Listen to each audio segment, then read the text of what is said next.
Well, that was awful.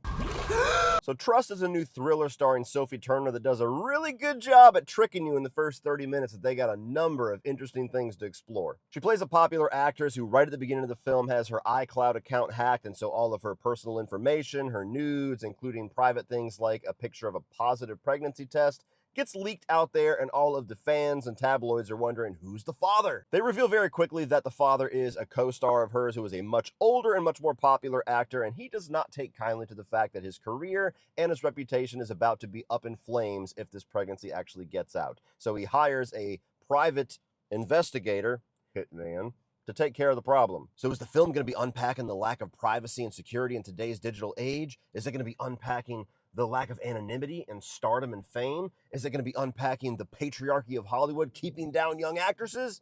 No.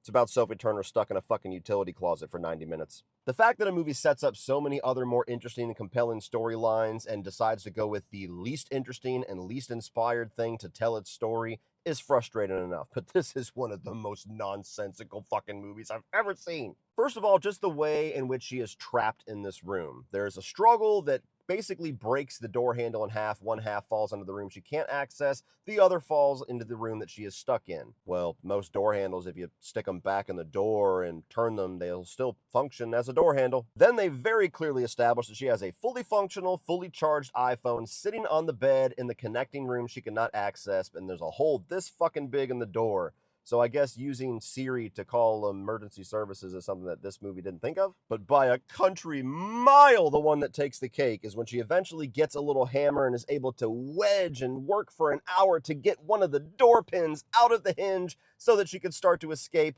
Does she take the now loose door pin and use it to hammer out the remaining two? No.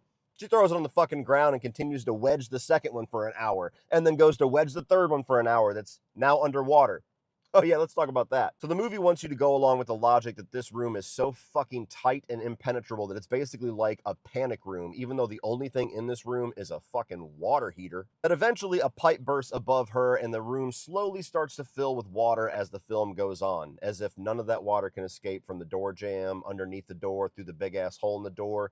Get the fuck out of here. And look, we all have different tolerance levels for bullshit logic in a movie, but aside from a pretty good performance from Sophie Turner that I certainly wouldn't say is her best, the movie just has nothing to offer. Every single thing that it sets up that might be interesting, it completely abandons, and it just forces you to watch a girl stuck in a concrete room, surrounded by some of the most ridiculous side characters of 2025.